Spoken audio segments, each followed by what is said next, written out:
Hey everyone, Michael here with Hello Cupcake It's Me, and today is the Saturday check-in. It is November 18th, 2023, and thanks for hanging with me.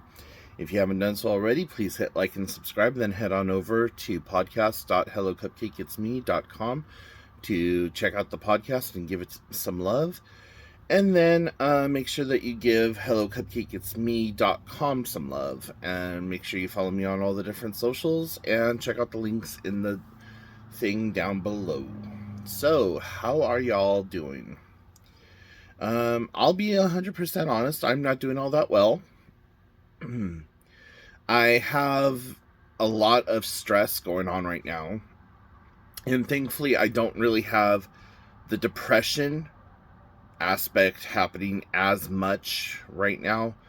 I'm just more stressed and like kind of feeling a little defeated, but not anywhere near as stressed, or as depressed as I could be or have been. So, a lot of what's going on right now is that my car is acting up yet again, and I'm worried about trying to get it worked on. I'm worried about like where that money is going to come from. I'm worried about the holidays coming up. My family wants to add something new to our tradition this year and add in an element of thrift storing to our gift giving.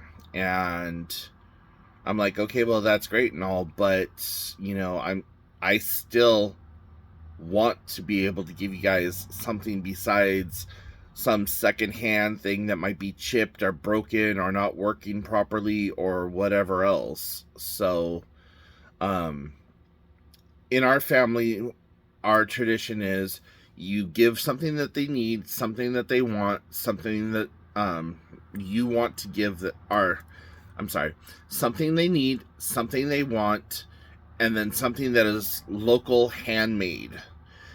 And if it's not local to you, it has to be handmade by an artisan. So anything off of Etsy that's handmade or, something like that.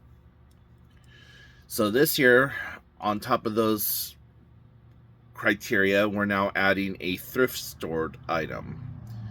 So I'm like, okay, well, that's woohoo, awesome, or whatever. But, yeah, I don't know.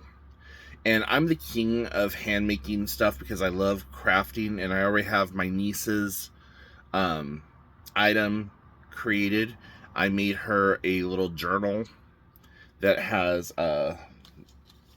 like drawing paper in it, basically, because she's an artist and she likes to use stuff like that. So it's this is like another blank piece of bookery, I don't know what you want to call it, signatures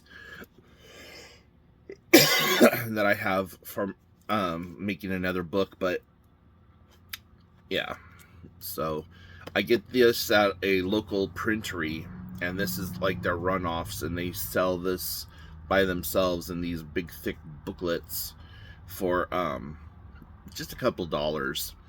And I created an entire cover and everything for it, and yeah, so that's what I'm giving my niece.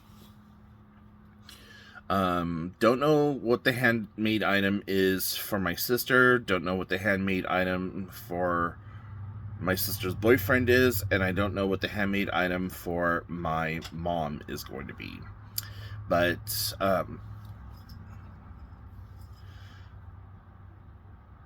yeah, it's,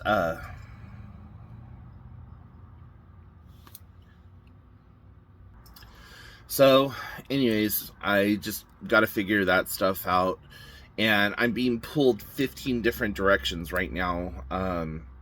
I am trying to devote time to my book.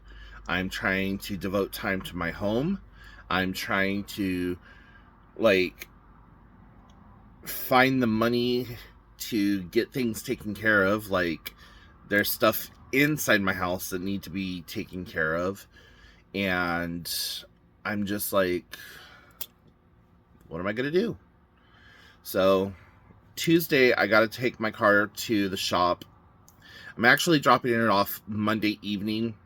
So then that way, Tuesday morning, first thing, as soon as they open up, the mechanic has full access to it, and go from there and just hope for the best. But yeah. So with my book, things are coming along. I've kind of hit this, like, now that I only have like 158 entries left to make for this book, I've like hit this wall. And I'm like, of course I did. Why the hell wouldn't I have? So it's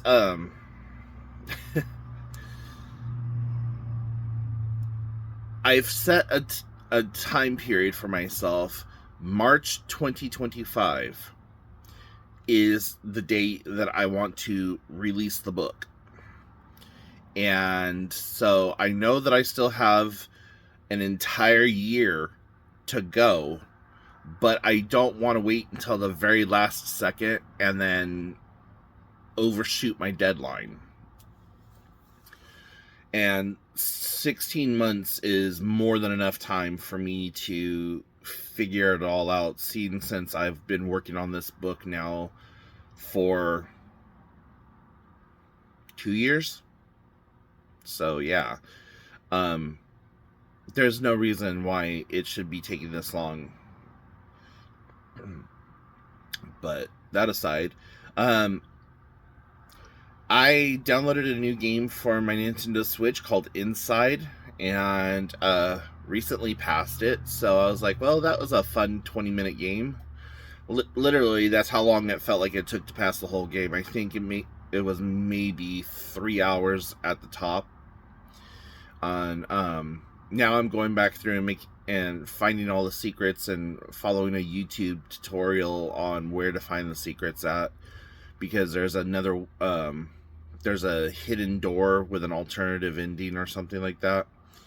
So that part right there is what's taking me the longest to get through. And in the game, I didn't know, like when I first started playing the game, I didn't know that those were secrets. I just thought that they were like part of what you needed to do in order to progress through the game. I didn't know you needed to get every single one or whatever, or that there was even some that were hidden. So yeah, having fun with that. I still want to be able to get Mario Wonder and Hogwarts Legacy, and I am so upset that they did not release Jedi Survivor onto the Nintendo Switch. I was so hoping and keeping my fingers crossed that there was going to be a good Star Wars game on the Nintendo Switch, and they're just... I mean, I have Jedi Academy, and I played that for like maybe 45 minutes to an hour, and it just doesn't catch my, like, ooh, I need to continue to play this. So yeah, but I'm kind of homeward bound today and tomorrow, just because if I do go anywhere, it has to be local, and I can't go running around like I normally would. Like, I would be on my way over to my sister's house and going to spending the weekend, or not the weekend, but the day with her and her boyfriend, and then Sunday I would come home, do my laundry, and get ready for the week ahead of me, and I am staying home. So what I'm probably going to do is get reacquainted with Buffy the Vampire Slayer. 26, 27 years later, I still love that show, and I've watched 4 episodes of it so far, and just like, it's familiar to me, but it's been long enough that I've kind of forgotten some of the premises of each of the episodes.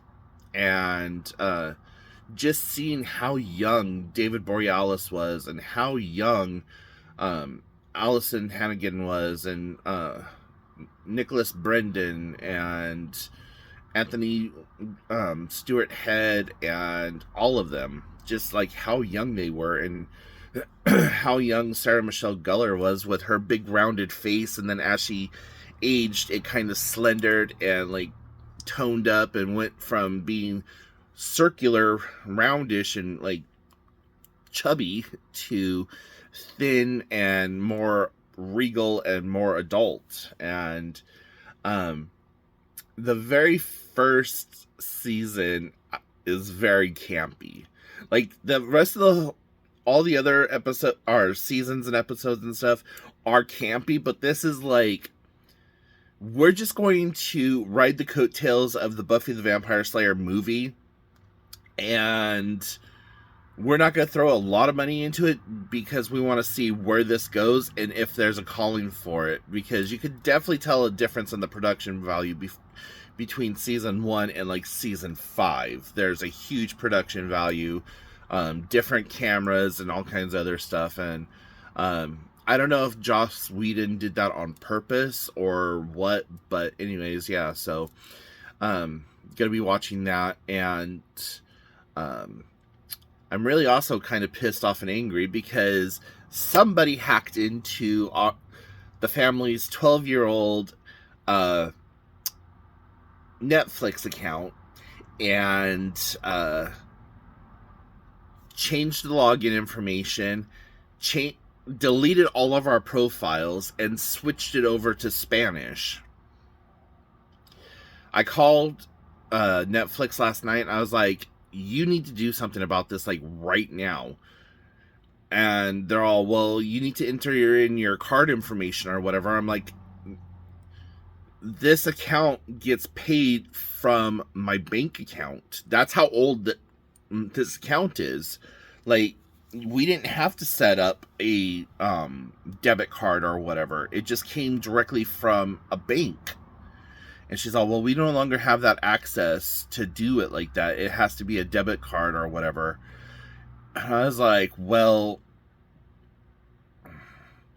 I said, you can see when the last time it was paid, right? She's all, yeah, I could see that.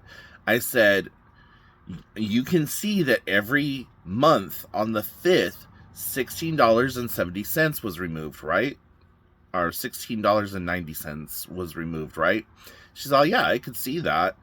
I said, okay. So look at where it was last accessed from. She said, well, we don't have the ability to show where it was accessed from, just which country it was accessed from, and it was accessed from America. I said, that's kind of interesting that you're not able to see where it was logged in at, or like the IP addresses or whatever else, because yeah, that whatever. So need very less to say, our 12-year-old Netflix account has been disabled, destroyed, and deleted.